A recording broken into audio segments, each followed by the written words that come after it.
kiai karena ngugemi kebenaran, meyakini apa? Kebenaran. Dan ini penting kalau aturaken. Lane kula nganti sakniki kepengin ngoten. Cuma ora sukses. Artinya kayak kula nanti ditetir tebih murid. Ya di pengaruh dulu Mas kula mbek tamu ya rapati hormat.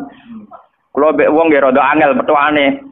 Tapi untuk takdir kayak kata kula itu takdir. Sebenarnya itu tidak pilihan saya, artinya tidak pilihan. Tapi ini perlu kula aturaken biar khazanah Islam sing teng NTT teng Ambon itu masih. Kula nate diceritani Kiai Memun. Zaman Khalifah Harun Ar-Rasyid niku setiap begundal dibuat teng fak-fak. Teng Irian apa? Jaya. Sama seperti Inggris, orang-orang nakal dibuat teng Australia. Niku nak dirunut gak ada misi dakwahnya. Ternyata dari Irian itu turunan Arab tuh banyak. Sehingga ada Islam teng Irian nanti dok Timur Leste. Yang dulu masih Timur. Malahnya PM Timur dia nak namanya Martin apa? Al-Qadiri ini wak turunan apa? Arab. Wong Timur Leste kok tahu di WPM turunan Arab. Ini berko zaman sinten Harun Ar-Rasyid. Niku begudal-begudal dibuat teng fak-fak, napa? Teng. Niku anak turune termasuk tokoh-tokoh sing teng putih, teng Timur Leste, teng putih. Niku wonten sejarah. Artinya apa? Apapun kumulnya perjalanan umat Islam tetap barokah bagi yang lain. Tapi kenapa kita harus cari yang terkenal? Kiai-kiai kumul barokah. Tapi aja kelainan terus kuper lho nggih. Terus percaya ngipi jimat. Lah mari saiki ku anggere kumul identik perkara jimat sampai napa? Kere. Kumul perkara ning gunung budak ngenteni apa? Nah iku sing repot ora kumul klenek jeneng. Nak kumul nek mati Allah ora kok nek mati ngenteni keris ceblok, paham nggih? Kumul kok perkara ngenteni napa? Keris. Lah niku artinya begini nggih kula matur kula bolan-baleni. Zaman Ki Hamid Pasuruan niku wonten jenenge Gus Ud Sidoarjo. Zaman Ki Bisri terkenal ngalim. Niku sering diskusi hukum ambek jenenge nak boten lepat niku subhanallah. Mbok kiai tangga Ki Mabrur. Ngalim-ngalim wong Rembang Kota namine sinten? Ki Mabrur. Zaman Mbah Zubair terkenal, Mbah Zubair Abeba. Niku nggih sering diskusi kalian Mbah Kula. Di Mbah Kula nggih muridé Mbah Mahfud At-Tirmidzi. Bahkan dulu ketika naskah Mbah Mahfud At-Tirmidzi hilang itu dulu dicari di Lasem. Di kiai yang saat itu belum terkenal karena masih Gus. Ya niku jenenge Mbah Mansur. Niku murid Mbah Mansur bin Khalil. Lah Mbah Khalil itu santri sing katibnya Mbah Mahfud napa At-Tirmidzi. Jadi banyak sejarah-sejarah di mana kiai-kiai top harus berburu sama kiai-kiai humul nggih. Kiai-kiai napa? Kiai-kiai humul. Nah saat ini sing dadi repot kan sing kiai top nyepelekno kiai humul, sing humul perkara keris mbek akeh. Lha iku padha masalah ini.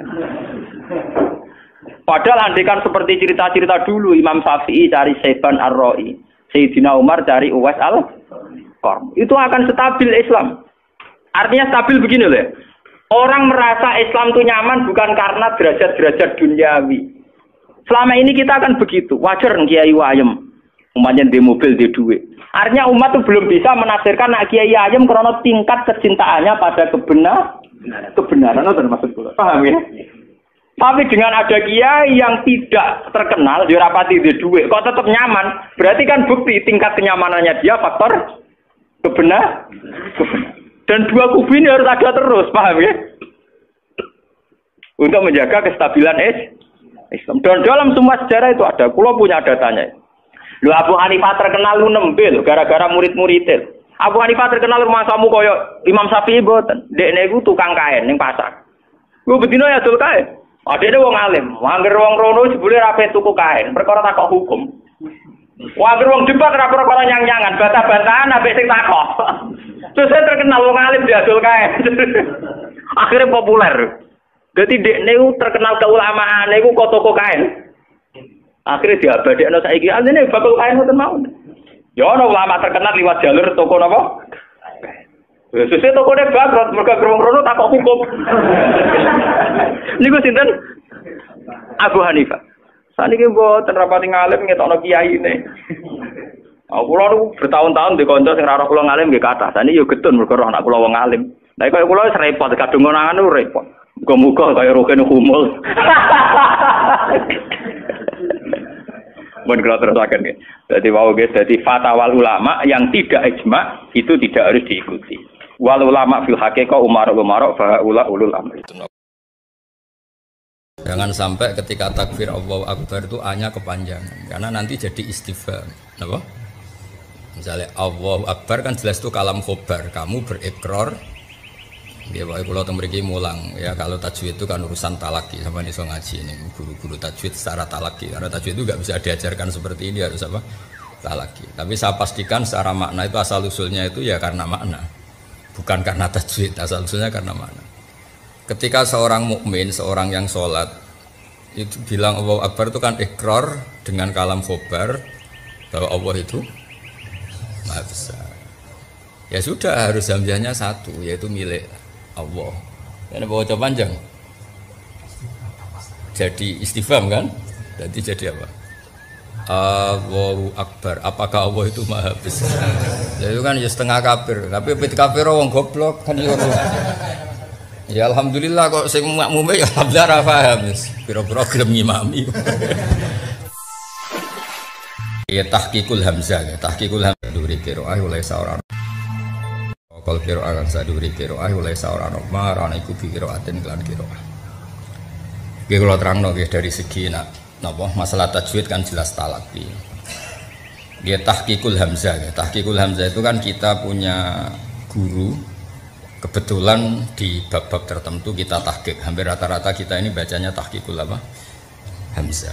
Hanya ada beberapa yang pilihan kita itu idgham, juga ada beberapa yang pilihan kita itu tashil. Sing tashil si masyhur napa? Ajamiyu wa arabi, kita baca napa? Ajamiyu wa arabi. Kemudian ada yang kita idghamkan. Misalnya dua hamzah, yang satu istifham, yang satu bawaan al. Kados Fir'aun ketika iman dawe malaikat Jibril al ana waqad asaita. Dari kata apa? Al ana apa? Al ana. Sama seperti di ayat tahlil wa tahrim, ayat tentang halal dan haram. Niku Allah tanya, kenapa otoritas halal haram itu pada Anda? Seorang lagi, kenapa otoritas halal haram itu pada Anda? Terus Allahu adzina lakum, dari kata apa? Allahu ana ta Allah iku adina ngeke izin sapa wa lakum maring sira kabeh. Ya, dari bawaan hamzah istifham, Allah bawaan hamzah napa? Al, atau hamzahnya lafaz Allah. Akhirnya diidhofkan jadi napa? Allahu adina lakum am ala Allahi taftarun. Masa urusan halal haram itu wilayah Anda, tapi itu wilayah Allah Subhanahu wa taala. Jadi kalau Anda menghalalkan harus dengan otoritas nas dari Allah Ta'ala atau mengharamkan. Nah, sehingga jenengan ngaji Jalalain itu agar ada dua hamzah mesti komentari Jalalain itu bitahqiqil hamzatain. Paham ya, wa idkhali alifin bainahuma, terus wa tahqiq wa tashil. Maksudnya ngoten. Jadi kalau tahqiq ya memang semuanya tetap dibaca apa? Hamzah. Nak dibaca tashil ya kayak jamiyun jadi apa? Jamiyun. Dan seterusnya. Nah, kita harus bersyukur di masyarakat goblok ya alhamdulillah tenan. Alhamdulillah ngeten nggih, ketika ana wong maca keliru iku delalah wong ya ora mikir nek iku diakibat salah. Ya, misalnya wong maca alhamdulillah kan berarti maknane apa ta puji kulillah kan iso setengah kafir. Iki baru kaya ora paham wis dianggap wong keselek ngono. Jadi ora paham ku penting, makane supaya nek sing biasa goblok wis tetep goblok kae. Ngoten barokah piyambak napa? Ana barokah napa? Ya mbak, sing biasa pinter ya pinter ae, engko nek pikun ya goblok meneh. Ya ben tawadhu, apa? Ben tawadhu.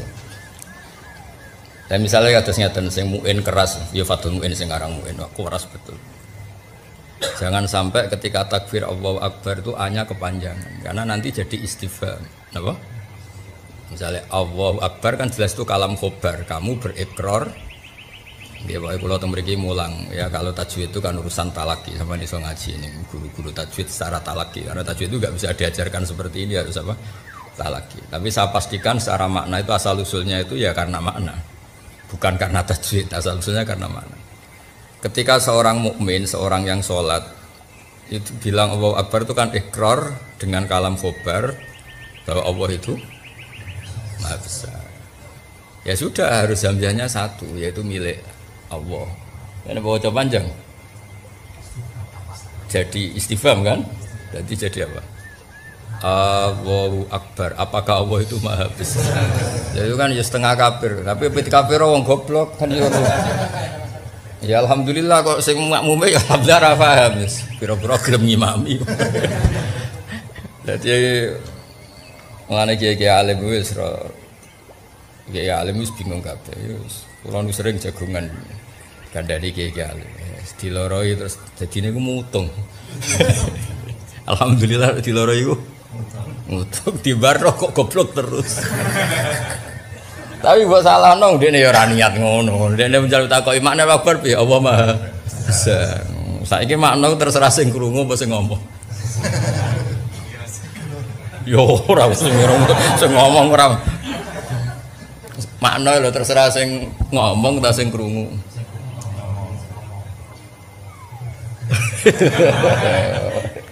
Ya cerita wae, itu lafat-lafat yang dipanjang sithik ku pancen di akibat ke yang lain. Nak kita paham. Baru kira paham iku aman. Lan kula suwun sing biasa goblok ya tetep goblok. Kersane mboten kecangkeman apa? Mboten kecangkeman. Nah, mereka nak biasa goblok maksa pinter ya repot. Akhirnya misalnya milih sunah Rasul sing diroik tok liyane koyo ora sunah. Rasul yo repot, asline rapati pinter, maksa pinter ku yo repot. Kowe seneng Quran, saking seneng Quran, ngrom seneng Quran deres sama deres seneng Quran, ora deres ora seneng Quran. Dal wong lagi zakat, itu berarti ya lagi Quran di mergo atus. Wong sing lagi mijeti ibuke misalnya utawa wong masakno ibuke ya lagi Quran ya mergo wabil walidaini sana. Lah ki maca deres terus wabil walidaini sana mbokmu bengak-bengok kepleset. Dadi macanane Quran tapi prilakune mboten apa? Quran. Itu kan jadi repot. Nah, tapi wong rom seneng Quran iku ukurane deres sing urung deres mbok anggap seneng Quran. Ora deres ya. Jadi ya pancen yo goblok ku baru kamu nang ngandel. Nak sing biasa goblok ya monggo dari awal rencana Allah iku akanal insanu zaluman apa? Zaluman banget do ini jaulan banget goblok. Ya alhamdulillah sesuai rencana Tuhan. Itu kayak manusia iku akanal insanu zaluman banget.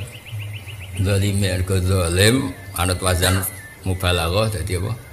Faul ya kan zalim biasa anak zalum banget zalime. Jahil bodoh biasa, bodoh sing standar. Nak jahil banget bodoh. Jadi keren apa? Maksudnya nak persaingan antara orang bodoh keren.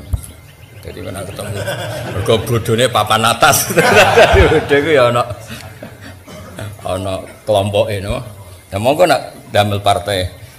Mungkin kalau ketuane, aku ketuane wong ora ngandel, ngandel kok. Tapi sementing urip wis pokoke sing seneng pangeran, nggih nek ditakdir bodho ya nek iso dilangi nek ora ya aja dadekno bodho sing keminter. Nggih karena bikin pelaturan yang sepihak. Wong bodho sing keminter bikin pelaturan sing napa? Sepihak. Misale senenge salat jamaah, kaya jamaah iku fardhu ain. Nek ora jamaah kok mesti salah. Dalirian Kanjeng Nabi ditakoki wong desa, kula niku seneng wedhus, seneng unta, urip kula nu teng hutan. Dadi rapati iso salat jamaah ning masjid. Kadang jarake berkilo-kilo. Nabi gandeng mawon wis pokoke nek wae wektu salat teko kowe azan terus salat dhewe ngene.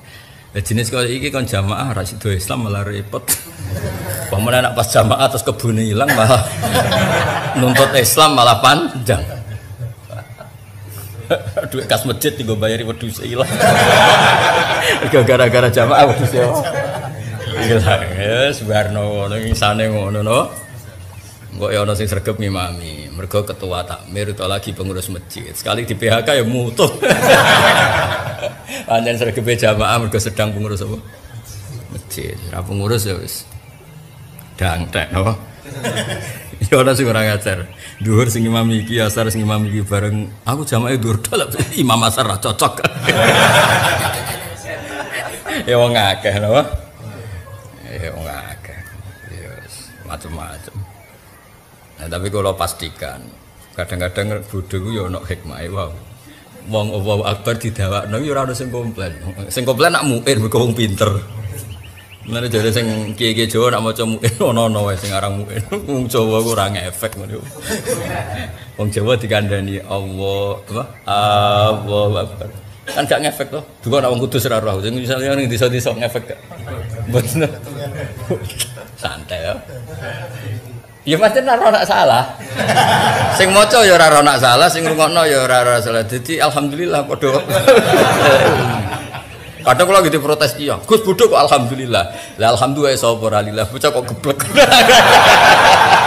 Ya alhamdulillah selawase ya lillah betul. Bocah kok tauhide jeblok. Gus bodho kok alhamdulillah. Ya alhamdulillah sapa nak gak. Selawase alhamdulillah. Nah alhamdulillah sapa Kak. Bocah legowo ora gelem, gremeng ya tenan. Masa kowe ngene iki ya alhamdulillah. Ngaji hiburan ya alhamdulillah. Ya hiburan misalnya niat paham ya rapati paham. Terus ngaji ku hiburan, di bang maksiat ya ngaji. Paham piye ngalamane ora roh. Wis jelas ra paham tak jamin ra paham. Ya jadi terus di soal meneh mbek muin bae di kadang-kadang dikaimat Allahu Akbar kan jadi kayak lafaz jamak af'alun kan. Jadi ada beberapa kesalahan yang alhamdulillah itu masyarakat kita itu ora paham. Gara-gara paham ora ono komplain. Jadi ra perlu rapat masjid mem-PHK imam. Ya nak ning Kudus ning Rembang sing ning sarang daerah-daerah wong alim di PHK ono gentine ning desa. Di PHK gentine luwih goblok. Utawa di PHK jebule iku wakife wak tanah, bariku masjide disita malah. Jadi komplek no, asli masyarakat itu komplek. Repot, sebarno. Penting sholatnya gak ada ngetan, keribetan kiri. Karena memang yuk, lalu diceritani guru-guru teng desa. Akhirnya alumni sarang nih mulang neng desa.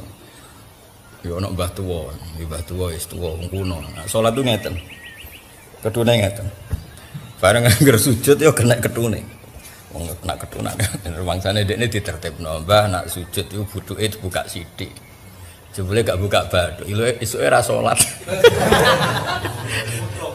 Muto ki ya. Semenjak aku nek kapok ngloroi. Perkara bathuk wae malah akhire ra salat. Dadi teng desa ku komplain niku rugi ya. Mergo akibate fatal. Lho akibate iku.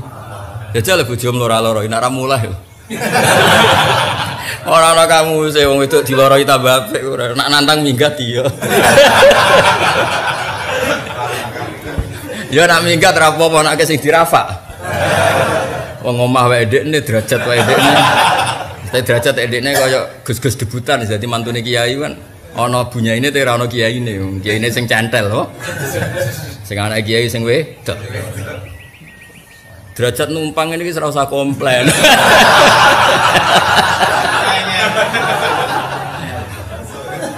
Nggih kula suwun nggih sing derajat-derajat debutan wis meneng napa. Cek numpang sugih, cek numpang apa? Derajat meneng. Tambah dirafak malah. Jadi biasa ya ana salah ya berusaha ditoto tapi kok sithik. Tepak ya balik ora tepak ya wis. Ngajine sewakanal insanu apa? Doluman jaulan. Mana doluman banget dolime no. Jaulan banget pintune. Ya, jadi sebetulnya kalau kita fanatik lafaz, pilihan apapun itu dia akibat makna. Karena tadi kalau kamu panjangkan itu bisa punya akibat seakan-akan itu mat. Allahu Akbar kan jadi mat. Tapi masalahnya nak mbok arani mesti istifham sing maca ora niat istifham wae. Gegere merak karuan ndekne ora paham apa. Lah istifham pakanan opo ya ora. Ya tuh kali wong belah ngomong mbek bojone kasar. Sing bojone misale wong Jogja. Omongan kok kasar, dari wong belah ngomong kasar kok wiridan. Wong keloro wong belah-belah nak ketemu kancane, janjuk cek urip ta kon. Ngomong ngono iku wis kok wiridan apa? Ya ora gelo sing diomong ya ora gelo, dekne ora niat miso. Iya saja nong belah nak ngomong ya ngomong. Lesu meni lesu gak wah semane lesu cucu muka timah iku. Wah semane lesu. Padahal ya ora niat bisa. Nah di banyak komunitas tuh begitu. Kadang-kadang wong Arab soleh lah iku ketemu kancane muni wae lak wae kan. Kadang ya ora niat muni wae lak kuwi celaka ya ora sepencen kadang yo ngono kadang-kadang. Jawa Timur padha ketemu kancane. Cek urip takon. Lagi misalnya wong Yogyakarta walian peka kan orang Jogja itu kan peka. Misalnya tuh wong Yogyakarta rabi wong Jawa Timur sing sitok ora tau belajar budaya kakuati no. Nah, anggap ae ngono. Maksudnya anggap ae wong salah ngono, beda kultur, beda budaya yes. Roe ngono napa? Napa? Roe. Nah, jadi lahan juga yurul makna itu ya sing fatal-fatal kaya anam tadi waca anam tu nek bangsa ngono niku wis muga disepuro pangeran aja muni halal kan amne halal ngrubah hukum status ya muga-muga disepuro pangeran status kok ngono ya pokoke ngono lha mbek arani halal nyatane salah mbek arani haram wong sing nglakoni karo ya muga-muga disepuro pangeran kali tiang diwisuda atau karo penguji ini saya statusnya apa kumplot apa gini atas rahmat Tuhan yang Maha Esa. Mergo garap disertasi ra lulus hubung wong itu wek meh mati dilulus. Ari status atas rahmat Tuhan yang Maha Esa. Mestinya kan kategori ini memuaskan atau kumplot. Kan gak ono jenenge kabeh. Kayak kowe misalnya suatu saat dadi kiai atas rahmat Tuhan yang Maha Esa. Karena jadi kiai yang sebenarnya kan memenuhi kualifikasi alim soleh ranti kasus itu jenis jadi kiai atas nama kualifikasi. Nah kalau gue kan gak misalnya alim ora anak kiai ora apa ya ora berarti apa atas nama rahmat Tuhan yang Maha Esa. Jadi kita tahu kenapa kita jadi kiai atas nama rahmat Tuhan yang Maha Esa. Jangan sampai ya kayak orang mesti maslahat buat kamu. Pas minta itu karena tomak kamu, hadun nafsi kamu, serakah kamu, tapi nggak tahu diri, pantas taora dengan permintaan. Kayak gue misalnya jongo jadi wali, iso ya tersinggung, bocah atau tirakat atau jalur jadi wali. Tapi gak dongo ya Allah tersinggung, kere tahu dongo. Jadi orang kalau tidak wali itu sudah keliru terus. Jadi gue di sepuro, tapi tak kira itu akeh. Ya jajal gitu dongo wali kok sabtu kok dirjilan. Kira-kira Allah tersinggung ngapa nyembah kira-kira tersinggung. Tapi misalnya kira tahu dongo kepengen kau Imam Syafi'i, apa ya tersinggung? Bocah ora di idola. Terus piye satunya raman kabeh ora sing aman. Ora usah kuwatir likuifaksi, ora usah kuwatir meteor jatuh, kabeh ya potensi napa? Potensi semua. Sehingga ini sedikit saya ijazahkan.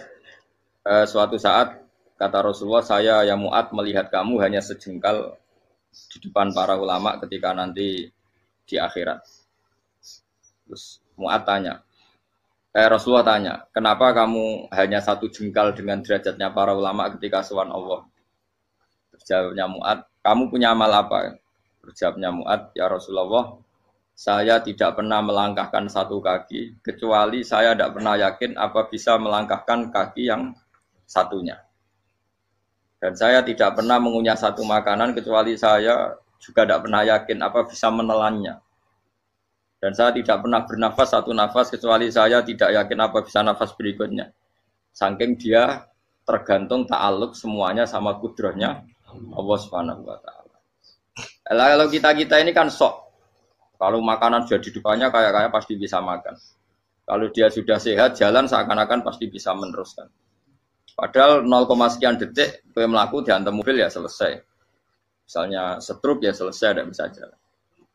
Sehingga para wali-walinya Allah itu orang yang filah gotin min lahadotagi, setiap kedipan dia, setiap perilaku dia itu hanya ta'aluk ambil Allah Subhanahu wa taala.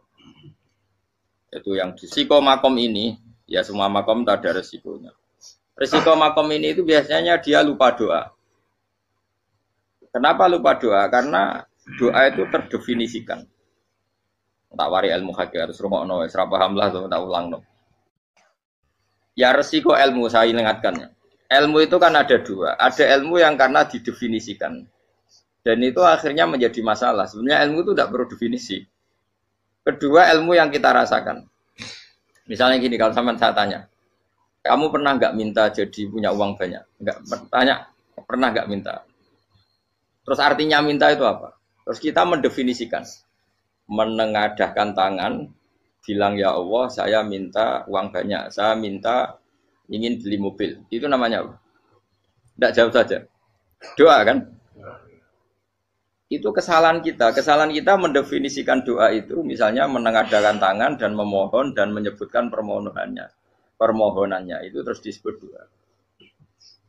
Tapi kalau menurut Allah, sistem tubuh kamu yang menghendaki punya mobil, sistem tubuh kamu yang ingin punya uang banyak, reaksi tubuh kamu yang terhinakan karena ditagih orang atau butuh uang, ini menurut Allah ya sudah kamu itu peminta-minta. Saya ulang lagi ya. Sehingga menurut Allah kamu minta tidak minta ya tetap berstatus peminta, pengemis. Nah, orang-orang yang sudah wusul, meskipun itu kondisional ya, tidak selalu. Itu ya dia pikirannya menengadahkan tangan apa enggak ya sama saja tubuhnya merasa minta. Sehingga dia tidak perlu mengekspresikan minta. Nah, terus orang yang fikih bilang seperti itu tuh sombong, wong kok gak tahu donga. Sebetulnya keliru vonis orang fikih. Bagaimana mungkin dikatakan sombong? Dia reaksi tubuhnya, elemen tubuhnya sebetulnya meminta. Dia tidak berkategori meminta karena ilmu kadung didefinisikan kalau minta itu yang seperti ini. Itu kan lama. Nanti kalau suatu saat Indonesia yang kuasa itu terlalu NU atau terlalu yang tidak NU, lama-lama ada definisi. Misalnya yang dikatakan tahlilan itu apa? Ya bid'ah, Nabi tidak pernah tahlilan. Sahabat tidak pernah nahlilin Nabi. Malah nggak ngaji Nabi jadi tahlil. Mana nih tahlilan jalukno sepuro mayit, ngaji Nabi jalukno sepuro. Sehingga dengan tradisi itu tahlil itu masuk definisi bid'ah. Karena nggak pernah dilakukan sahabat dan para tabi'in. Ya salahnya kamu definisikan. Tapi kalau udah kamu definisikan, diarani tahlil, ya mau la ilaha illallah. Terus, mungkinkah satu bacaan la ilaha illallah dilarang? Wong ra oleh maca kalimat tauhid. Jadi misalnya tahlil iku nafadno kalimat tauhid. Oke tok ya ora ngara iso dilarang tapi nak tahlil iku mitung dinane mayit kaya budo, sakane kriminal. Enak. Ya sudah seperti itu. Makanya banyak orang salah itu karena ilmu kadung didefinisikan. Nah, definisi itu sebenarnya tidak mengikat dalam banyak hal. Ini penting saya utarakan. Ya karena seperti itu. Makanya itu masalah-masalah besar antara kita dan firqah-firqah yang lain. Masalah ahli sunnah, terus masalah yang lain-lain. Memang ya sudah seperti itu. Ya saya ulang lagi ya. Hanya ngutip Habib Abdul Haddad. Jadi syair itu sebenarnya ada di Diwanul Haddad. Apa? Diwanul Haddad. Diwanul Haddad itu syair-syair Abdul Haddad. Misalnya kamu lapar. Perut kamu kan mereaksi minta makan. Andaikan kamu itu Tuhan, kan kamu tahu bahwa perut kamu itu minta makan. Tanpa kita bilang, ya Allah saya minta makan, Allah tahu kalau reaksi tubuh kamu minta makan. Sehingga orang yang tidak minta pun asal makomnya makom yang ikror, mengakui kalau dia butuh, ya namanya sudah minta. Tapi fikih kadang mendefinisikan sing darane minta itu misalnya madhep kiblat terus menengadakan tangan dan sebagainya. Ya sudah kita sebagai orang pengikut ya yang ikuti fikih, yang ikuti tasawuf sebetulnya itu definisi yang sepihak. Sehingga ketika Nabi Ibrahim mau dibakar Namrud, masyhur itu cerita itu. Beberapa hari mungkin bulan-bulan orang disuruh Namrud cari kayu sebanyak-banyaknya.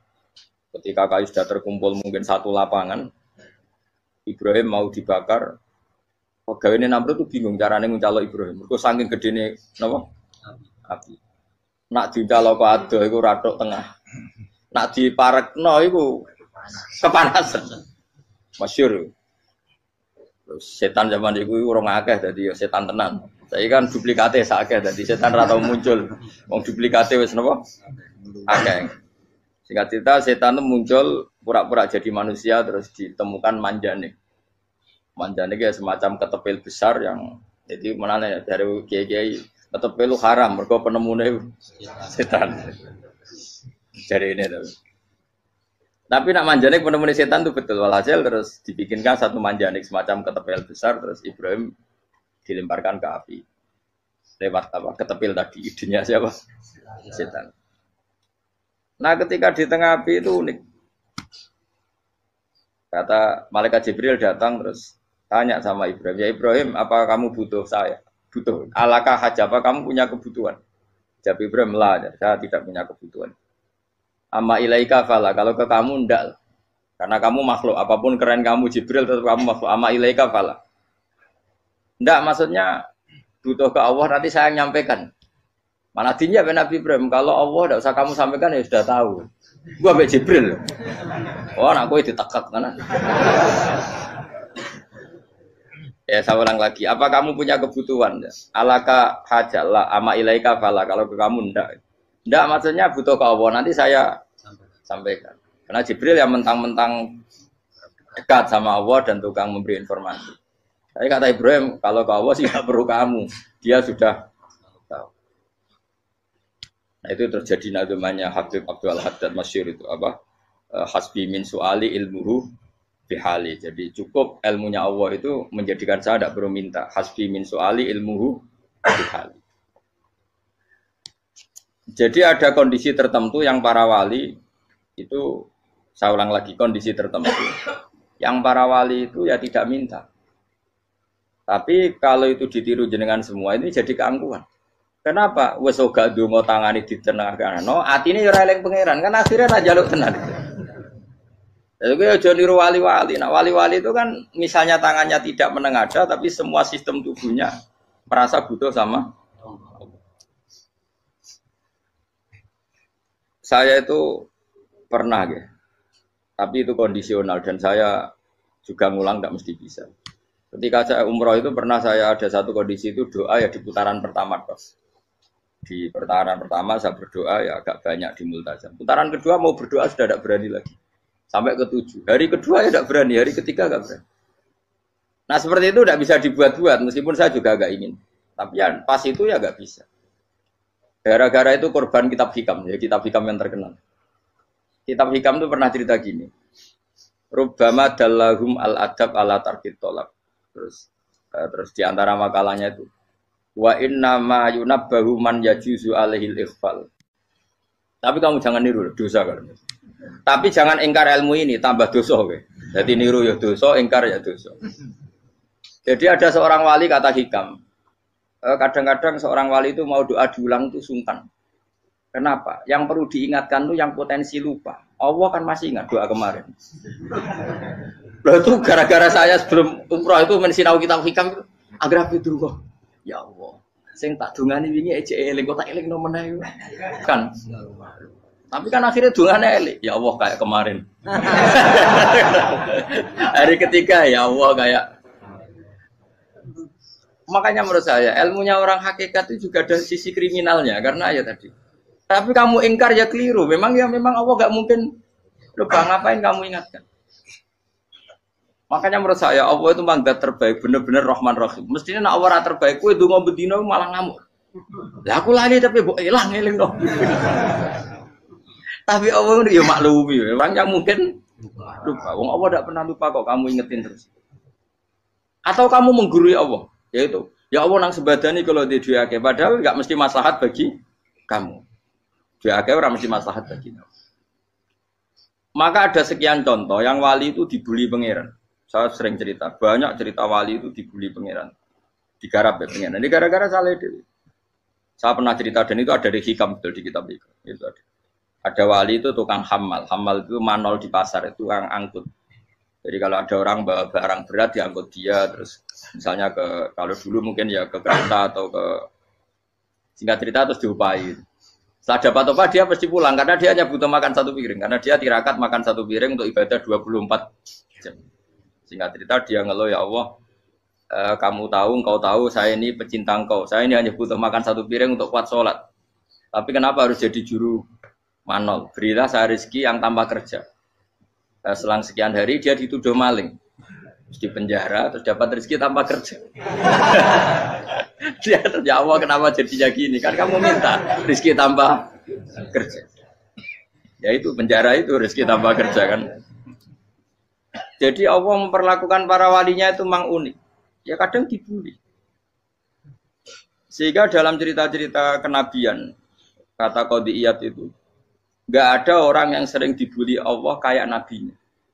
Karena nabi itu orang yang dicintai Allah. Jika salah sedikit saja itu, toro pangeran, toro kampus itu digarap, pokoknya dipelonco, pokoknya salah sedikit. Misalnya begini, Nabi Yakub itu kan nabi. Dia mungkin nyon jauh nggak tersadar, nyembelih anak sapi itu di depan indukannya. Ya beliau mungkin spontan saja, Pak. Kalau kamu yang melakukan pasti tidak ada hukumannya karena Allah tidak pati peduli sama kamu sudah lah. Artinya nggak peduli salah pantas saya nggak jelas ya gitu. Tapi ini Nabi. Ketika itu terus indukannya sapi tadi ya Allah Yakub itu kekasihmu. Saya tidak berani sama dia karena dia kekasih. Tapi saya tetap menuntut keadilan. Dia harus merasakan susahnya dipisah dengan anak. Meskipun dia tidak nuntut rasanya roh anak sebelah itu tidak se ekstrim itu. Sapinya itu hanya nuntut ya Allah dia harus merasakan sakitnya terpisah dengan anak. Akhirnya Allah menciptakan Yakub mengalami terpisah dengan Nabi siapa? Yusuf. Itu kalau kata Qadiyat, itu kalau yang melakukan tidak Nabi pasti nggak dibully Allah, dibiarin. Karena Nabi ini yang melakukan. Nah. Terus ini Nabi Yusuf lagi mana rasa daftar wali berat. Nabi Yusuf itu di penjara itu karena terdolimi apa karena memang dia salah? Terdolimi. Dan Yusuf itu Nabi. Nabi Yusuf itu Nabi betul memang benar-benar. Meskipun ganteng dia Nabi. Syaratnya Nabi ganteng kira-kira mlebu. Nabi itu harus ganteng, enggak boleh. Nabi elek ora oleh. Karena Allah izin di kekasih kok kriting elek. Allah itu selera tuh. Kabeh Nabi mesti yang paling ganteng di kaumnya, yang paling nasab. Enggak boleh Nabi kok pesek, keriting, enggak boleh. Tapi kalau sudah jadi orang soleh boleh kan. Tapi kalau Nabi enggak boleh. Nabi Yusuf bukan, masyhur kan cerita Nabi Yusuf dengan siapa? Zulaikha. Dan belum ada orang dalam keadaan darurat masih cerdas kayak perempuan. Jadi singkat cerita, ketika Yusuf diajak Zulaikha selingkuh enggak mau kan keluar dari kamar. Dalalah kebetulan wa alfaya sayyidah rajal. Itu si Zulaikha tadi spontan langsung bilang, wahai suamiku, apa hukuman orang yang ingin menodai keluargamu? Itu wong wedok. Padahal dia agak terencana, dia pun nggak bayangkan kepergok suaminya. Itu dalam keadaan kepergok itu masih cerdas. Suamiku, apa hukuman orang yang mau menyelingkuhi keluarga Anda? Singkat cerita suaminya murka, terus Yusuf di penjara, terdolimi. Ketika di penjara, kemudian Yusuf punya keahlian mentakwil mimpi. Kan tadi suaminya Zulaikha itu tidak sampai raja ya kira-kira PM atau menteri. Raja itu punya mimpi yang bisa nakwil itu hanya Yusuf. Singkat cerita terus utusan raja datang ke Yusuf dan takwilan Yusuf terbukti benar. Tapi Yusuf ini seorang nabi, saya ulang lagi Yusuf seorang nabi dia tapi ya manusia. Bilang gini ke utusannya, coba bilangkan ke raja kamu di penjara ini ada orang yang dipenjara secara terzalimi yaitu saya. Tolong laporkan ke majikan. Itu Allah tersinggungnya itu bukan main. Nabi kok lapor makhluk. Itu tersinggung. Nah kowe kan gak piye. Kowe ngajono proposal ya ora piye-piye. Wis pokoke Allah mek kowe ora piye-piye wis. Wong sampean swargane ya ora langsung wae ngono. Pokoke kira-kira kan sudah enggak perlu ditegur. Makanya fa'an sahu syaitanu dzikra rabbi fala bisa fisijni bid'asin. Maka Allah mentakdirkan utusan raja tadi itu lupa melaporkan peristiwa Yusuf ke raja tadi. Sehingga raja gak pernah dengar kalau ada orang di penjara karena Allah tersinggung. Wong kowe iku nabi kok lapore ambek penguasa. Ngono tok iku wis Allah tersinggung. Karena dia nabi, gak boleh nabi lapor makhluk. Jadi Allah itu dengan nabi itu sangat-sangat sensitif. Sangat-sangat sensitif. Ya begitu. Terus kita terkenal, meskipun ini nggak ada di Quran, Nabi Musa. Nabi Musa itu pernah sakit gigi. Karena dia mentang-mentang kalimullah, orang yang sering komunikasi dengan Allah minta ya Allah, tolong tunjukkan obat gigi saya itu apa. Singkat ini sama Allah dikasih tahu, kamu ngunyah suket ini, gitu. rumput ini kamu kunyah nanti pasti sembuh. Karena resepnya dari Allah ya pasti mujarab, kan nggak ke dokter. Singkat cerita dikunyah terus sembuh. Suatu saat dia sakit gigi lagi, nggak konsultasi lagi karena masih punya resep tadi kopian apa resep. Dia datang nyari suket yang sama dikunyah tambah sakit. Tanya sama Allah, ya Allah ini kan resepnya yang sama, kenapa tambah sakit? Kata Allah, kamu itu kekasihku. Ora nak sing ngobati ku aku ra suket sembrono. Semenjak itu Nabi Musa ora pernah resep lagi sudah. Andai kan tuh kamu, pasti Allah juga gak tersinggung. Makanya kata Qadiyat, kenapa para nabi sering ditegur itu bukan karena Allah murka, nabi itu beda. Jadi kesalahan kecil atau apa-apa yang menurut kita ada salah itu untuk nabi salah. Makanya di ahli sunnah ada kaidah apa? Mimba bihasanatil abror sayyi'atul muqarrabin. Pernah dengar kaidah apa? Mimba bihasanatil abror sayyi'atul muqarrabin. Sesuatu kalau dilakukan umumnya orang itu hasanah atau kebaikan, tapi kalau dilakukan para nabi itu salah. Karena apa ya? Saking dekatnya dengan Allah. Saya ulang lagi apa? Mimba bihasanatil abror sayyi'atul muqarrabin. Jadi nabi itu beda. Nah, para nabi itu orang-orang yang ngalami fikir yang doa resmi kayak siapa tadi? Definisi fikir ya sering. Kayak definisi orang tasawuf yang sering. Sehingga ketika Nabi berdoa ya memang secara disiplin ilmu yang namanya berdoa ya minta Allah dengan mengadakan tangan. Ketika enggak berdoa karena Nabi sadar Allah tidak perlu diingatkan lagi, pasti masih ingat. Gitu. Jadi dua-duanya benar terus. Makanya Nabi itu lam yazal fitaroki, Nabi itu selalu naik derajatnya. Karena pas minta ya benar, pas tidak minta ya. Tapi kamu jangan niru dosa kan. Tapi jangan ingkar ilmu ini tambah dosa. Jadi niru ya dosa, ingkar ya dosa. Jadi ada seorang wali kata Hikam, kadang-kadang seorang wali itu mau doa diulang itu sungkan. Kenapa? Yang perlu diingatkan itu yang potensi lupa. Allah kan masih ingat doa kemarin. Loh itu gara-gara saya sebelum umroh itu mensinau kitab Hikam itu agar itu kok. Ya Allah, sing tak dungani wingi ejek eling kok tak eling nomene. Dadi wa inna ma yunabbahu man yajuzu alil yang bisa diingatkan hanya orang yang potensi lupa. Sementara Allah tidak akan. Tapi kan akhirnya dungane elik. Ya Allah kayak kemarin. Hari ketiga ya Allah kayak. Makanya menurut saya ilmunya orang hakikat itu juga ada sisi kriminalnya karena ya tadi. Tapi kamu ingkar ya keliru. Memang Allah gak mungkin lupa, ngapain kamu ingatkan. Makanya menurut saya Allah itu mandat terbaik, bener-bener Rahman Rahim. Mestinya nak Allah terbaik, kowe donga bedina malah ngamuk. Lah aku lali tapi mbok eling dong. Tapi Allah itu ya maklumi ya, dengan kekeliruan. Kita ini kan selalu keliru. Donga terus ya keliru sebetulnya. Karena seakan-akan kan mengingatkan seseorang yang mungkin lupa. Wong Allah tidak pernah lupa kok, kamu ingetin terus. Atau kamu menggurui Allah. Yaitu, ya Allah nang sebadani kalau di duake. Padahal nggak mesti maslahat bagi kamu. Duake orang mesti maslahat bagi kamu. Kalau kamu turun terus. Pas minta itu karena tomak kamu, hadun nafsi kamu, serakah kamu, tapi nggak tahu diri, pantas taura dengan permintaan. Kayak gue misalnya jongo jadi wali, iso Allah tersinggung, bocah atau tirakat atau jalur jadi wali. Tapi gak dongo ya Allah tersinggung, kere tahu dongo.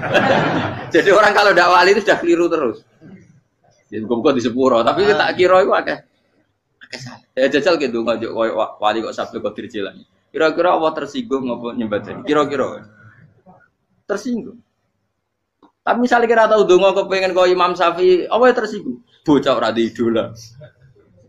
Terus piye Gus Ira piye kadung salah biasa wis. Wis bakat salah no.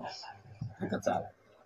Ini sedungane sing gampang ae mesti bener Rabbana dzalamna anfusana wa lam taghfir lana wa tarhamna lanakunanna minal khasirin. Saya pernah punya kitab dan kitab itu menurut saya luar biasa. Bahkan ketika adu bully itu, adu cara mahasiswa itu kayak pelonconan itu. Nabi sama Nabi pangeran itu dan itu sekali yang satu salah melakukan disiplin ilmu pangeran itu degradasi dan Allah memang mengancam gitu. Kalau kamu melanggar ini, la ahbiton namin diwanin nubuah. Nanti la amkuan namin diwanin nubuah. Kamu saya hapus dari buku kenabian. Tes-tesannya ya lucu. Biasanya begini. Kata Nabi Musa kan ditanya. Ketika dia khutbah ditanya orang. Siapa orang paling alim ya Nabi Allah? Sekarang orang paling alim itu siapa? Nabi Musa jawab, saya kan. Ya itu Allah tersinggung karena wong kok mletene ngono. Tapi andai kan Nabi Musa kok jawab Fauzi, itu salah. Oh, tambah salah meneh. Atau enggak Pruhen, malah salah meneh. Tapi jawab Musa ya salah. Saya Gusti. Saya kan. Orang paling alim siapa? Saya. Allah memperingatkan Musa, ada seseorang yang lebih alim ketimbang kamu. Coba kamu harus ketemu dia. Ketemu singkat cerita ketemu Nabi siapa? Khidir. Terus dalam 3 sesi ini, 3 babak ini buli-bulian. Nabi Khidir itu dalam 3 babak ini selalu kelihatan salah. Di antaranya adalah cara sekarang ya mungkin di gonjak sepeda motor atau perahu kalau dulu yang menggeratisi dia numpangi sepeda motor malah spionnya dicopot gitu. Spionnya dicopot, dirusak. Tapi Musa kan sudah digratisin malah rusak yang motornya yang apa? Menggratisin. Nabi Khidir masih tenang. Kamu tidak paham. Jadi Nabi Khidir mesti tidak kamu tidak paham. Itu kata syurrahul hadis termasuk Ibnu Hajar al-Asqalani bilang ini. Setelah itu kedua membunuh anak kecil. Musa tambah marah. Anak yang belum punya dosa kok kamu sampai 3 kali ada 3 peristiwa. Itu kata syurrahul hadis. Andai kan Musa kok diam tidak protes, maka dia akan disalahkan Allah. Karena dia berarti membiarkan kemungkaran di depan matanya tanpa reaksi. Jadi sebetulnya ketika Musa berontak itu Nabi Khidir, Nabi tenan gitu. Jadi itu kan unik. Tapi berontak yo disalahno. Dadi angel sandi tes-tesan dadi nabi ku ya angel. Misalnya kok Nabi Musa itu kayak model santri Jawa Timur. Nabi Khidir salah, nggih nderek mawon. Ya ora nabi jero barang mungkar. Menengae. Berarti yo nabi goblok ngono kira-kira. Maka ya memang Musa harus konsisten seperti itu, harus demo terus. Kayak saya misalnya sebagai kiai fikih, kiai ya harus seperti ini cara mulang saya. Enggak boleh saya misalnya terus anut mulang terus tawadhu semeneng terus ora karu-karuan. Jadi andekan Musa kok tidak protes itu malah salah. Ya memang harus. Dan itu Nabi Khidir Nabi tenang. Makanya Nabi Khidir akhirnya respect. Tidak ada hati sebaik Abu Musa. Risi itu gak nyaman ketika melihat Jadi itu sebenarnya poin. Tapi lucunya Nabi Khidir yang nyalan. Takkan dari rasa takok, amen takok. Tapi harus disalah no. Ya aku cari Nabi Musa. Ya jajal, gawe peristiwa meneh aku tak sabar rata kok. Bareng. Kan jajal neh. Bareng dijajal ya protes meneh. Barang protes meneh, tinggal 1 kali kesempatan. Kowe takok meneh wis ora dadi muridku. Dikasih kesempatan lagi, ya protes meneh dek Tapi itu justru itu menjadi kelebihannya Nabi Musa karena syarat seorang nabi adalah al-musara'ah ila inkaril munkar kata Ibnu Hajar al-Asqalani. Syarat seorang nabi adalah secepat ngingkari sesuatu yang mungkar. Enggak boleh. Ya toh kan misalnya kita jadi murid terus gurumu itu gandeng artis atau gandeng penyanyi dangdut. Nggih nderek mawon. Jare guru mumet goblok. Tapi kowe ngloroi guru tersinggung. Ora roh hikmah iki. Kan bingung no. De guru ngene kok bingung no. Sale ke de guru jadab dorong Jawa Timur apa? Gurumu gandeng penyanyi dangdut. Reaksimu piye? Cek takok. Ayo loh, nak elek kan gak iri. Biasanya nak elek itu ra iri. Sekarangmu Pak. Sing ayu, sing potensi iri. Kira-kira reaksi kamu itu milih derek mawon apa berontak? Golek nak gurumu wong alim mesti nak pas meneng muridku goblok tenan gak sensitif. Roh barang mungkar dilakukan di depannya kok tidak reaksi, tidak protes, gak geblek tenan.